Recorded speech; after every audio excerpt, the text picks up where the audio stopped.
You know how celebrities tell fake stories when they're on late-night shows to seem more interesting, or when you're telling a really juicy story to a friend and you exaggerate the details? We've all done it. Here's the thing. You can't make up a story or exaggerate the details of a story when there's a video of what actually happened. And you can't make up a story or exaggerate the details of a story when the subject of that story is one of the most famous women in the world. Brooke Shields learned this lesson this week because a video of a podcast interview she did has been deleted. Let me explain. Back in March 2024, both Meghan, Duchess of Sussex, and Brooke Shields participated in the SXSW 2024 keynote panel, Breaking Barriers, Shaping Narratives, How Women Lead On and Off the Screen. Also on the panel were Katie Couric and Nancy Wang Yuan. The panel was moderated by Erin Haynes. In a recent episode of the podcast, An Unexpected Journey, a podcast hosted by India Hicks, which was released on May 31st and titled, Brooke Shields is 60, Sexy, and Just Getting Started. Brooke claimed she interrupted Meghan's story about writing a letter at age 11 to challenge a sexist Procter & Gamble commercial, calling it too precious and serious. She said she interjected with a humorous anecdote about playing a prostitute at 11 in Pretty Baby to lighten the mood, claiming the audience went insane and the panel became more relaxed. God, did I tell you? No. Oh God, I don't know if you'll have to cut this out, but you might. I don't know. You'll decide later, okay? This is the best bit of all. This is the best bit of all. So, I don't know if I'm going to get hated, but I get a call from Katie Couric, and she's doing South by Southwest. Big. They're closing the middle arena. We're closing it out. We're the only one. It's thousands of people. It's Katie Couric, Meghan Markle, and a doctor. And Katie asks me to be a part of it. So I was like, oh, okay, all right. You know what? Just do it. Just go talk about what you need to. We get there. Katie asks the first question to Meghan and talks about how, at a young age, she was already advocating for women, etc. So she starts talking and telling a story about how when she was 11, and she keeps saying, well, when I was 11, I saw this commercial and they were talking about washing dishes, and only soap for washing dishes was for women. And she said, I didn't think only women wash dishes. It wasn't fair. So I wrote to the company. And when I was 11, I wrote my first letter, and then I was 11, and she kept saying she was 11. So she writes to the company, they change the text, they change the commercial. And I go, excuse me, I'm so sorry. I guys, just interrupt you there for 1 minute. And I was trying not to be rude, but I wanted to be funny because it was so serious. And I go, I just want to give everybody here a context as to how we're different. I said, well, when I was 11, I was playing a prostitute. The place went insane. And then luckily, it was more relaxed after that. And I was like, oh, I hope she doesn't think I'm rude. I'm not being rude. I was just sort of... I think it's genius. It was just too precious. And I was like, they're not going to want to sit here for 45 minutes and listen to anybody be precious, or serious, or... Definitely not on this podcast. There's no pressure. Well, no, but this was in front of... it was crazy. And then afterwards, she was kind of like, oh, okay. And I was like... let's just have some fun with it, Yeah. But it was so Katie funny. must have been brilliant because she's a wonderful moderator between the two of you. She's so great. She does it in her sleep, I think. Except this didn't happen. Here's what actually happened. At about 6 minutes into the panel, Katie Couric prompts Meghan to share her story about advocating for change as a young girl. Couric specifically asks about the Procter & Gamble Ivory dish soap commercial, which had the slogan, "Women all over America are fighting greasy pots and pans," and how Meghan's letter led to its revision. Meghan, will you tell the story about when you wrote that letter to P&G? Because I don't know if everyone's heard it, but it's such a great story at a very young age, what you did. That's so fun. Yes, I just disrupted the flow. I'm so sorry. No, it's but good. Go Let's ahead. have a conversation. That's what a little bit about. Meghan recounts the story uninterrupted for about 50 seconds. I was 11 years old, about 11 years old, and I had seen a commercial on TV for a dishwashing liquid, and the boys in my class at the time said, it said, women all over America are fighting greasy pots and pans. And the boys said, yeah, that's where women belong, in the kitchen. And at 11, I just found that infuriating and wrote lots of letters and put pen to paper. And they ended up changing the commercial to people all over America. And, you know, it's funny to look back at it now because that was before social media where you had a reach that was so much greater. It was just an 11-year-old with a pen and paper.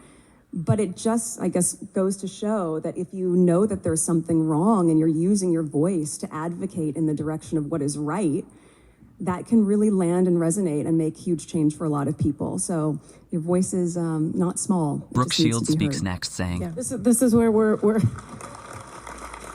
this is one of the ways where we're different. When I was 11, I was playing a prostitute. So Okay, Brooke. I wished I I'd known see you where we're going here. when I was A little 11. different. I would have been writing very different letters, but equally important, I hope. Wow. 11-year-old Brooke and 11-year-old Meghan, this one's for you. "When I was 11, I was playing a prostitute." She delivers it as a lighthearted contrast to Meghan's story, not as an interruption. The audience laughs moderately, described in posts on X as a chuckle or light laugh. Brooke continues briefly, reflecting on her early career, and the panel moves forward with no noticeable change in tone or relaxation beyond the laugh. Brooke's assertion that Meghan's story was too serious or too precious for a panel called Breaking Barriers Shaping Narratives, How Women Lead On and Off the Screen, is ridiculous. Also, it wasn't like Meghan droned on for 45 minutes. She spoke for less than a minute. And contrary to Brooke's claim, she didn't interrupt Meghan. And contrary to Brooke's claim, there was no insane reaction from the audience to her saying she played a prostitute at the age of 11. Meghan had just as much right to speak as Brooke did. And I doubt there would be lines out the door if Meghan and Harry weren't in attendance. Who was it that made headlines after the event? The podcast episode was deleted roughly a week later, with links to it on India Hicks' Substack, leading to a page not found error. That's really when the story got picked up by the media. The fact that India Hicks, who hosts the podcast, is also goddaughter to King Charles, has added an extra element of interest. The discrepancies between Brooke's account and what actually happened have obviously led to backlash. Users across social media platforms have called out Brooke's account as false after reviewing the video, and some have suggested Brooke was playing into the media narrative that Meghan somehow makes everything about herself. For a lot of people. So your voice is not small. It just needs to be heard. Yeah, this is where we're this is one of the ways where we're different. When I was 11, I was playing a prostitute. No, Meghan Markle was not being precious. Katie Couric asked her the question and she had to answer. Why retell the story like in putting Meghan in a bad light, saying she was so precious? She was not acting so precious. She was not acting serious whatsoever. She was legitimately just answering the question. So this makes me wonder, what was your intention there, Brooke, by dissing Meghan? Was it to, like, ingratiate yourself to the royals? I don't know. It was kind of yucky. What do you think? Cynthia, baby, thank you for tagging me in the original video. So why did Brooke lie on Meghan and about something so bizarre? Brooke's podcast account appears to be an embellishment or misremembering of the event. The video shows a professional, uneventful exchange, while her podcast narrative casts her as a bold interrupter saving the panel from Meghan's preciousness and a boring story. This could stem from Brooke wanting to make the story more entertaining for the podcast audience or a genuine misrecall of the sequence. Or more cynically, she was doing what people have been doing for the past 8 years, using Meghan's name for clout. She wouldn't be the first woman to lie about Meghan for attention. Meghan's half-sister Samantha Markle comes to mind. There's also Lizzie Cundy, who for years has falsely claimed she was Meghan's former best friend who introduced her to Harry. So why did they delete the video? We may never know. I suspect it was because most of what Brooke said is untrue, and there's a video to prove it. Maybe it was the backlash. Brooke, aware of how her comments could be sensationalized, may have requested the episode's removal to avoid being seen as disparaging Meghan, but obviously it's too late for that. Brooke even said during the panel that she wished she had known Meghan when she was younger. I'm not sure if that was a genuine compliment or a sarcastic comment, or maybe Brooke realized how fake and hypocritical her version of events makes her look. The panel, held on International Women's Day, focused on serious issues like media representation and social media's impact on women. Meghan's story was a well-known example of her early activism, fitting the panel's theme.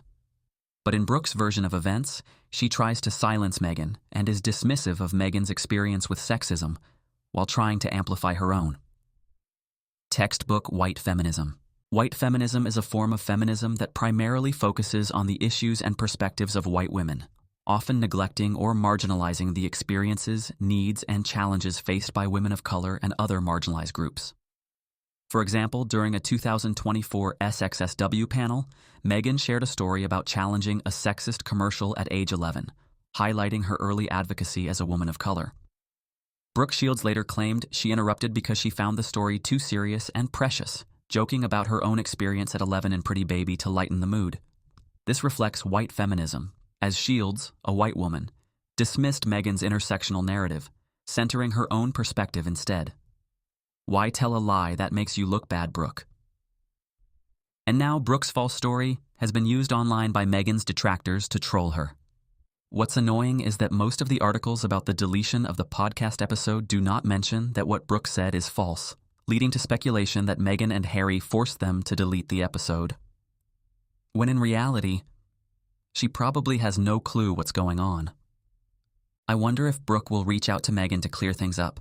She seems like the type to do so. The entire situation is just very weird. What do you guys think? Did Brooke misremember the event, or was Brooke trying to use Meghan for clout? There's also the possibility that Brooke thought Meghan wasn't done speaking, meaning she didn't lie or misremember the event, and is just a bit of a self-important asshole.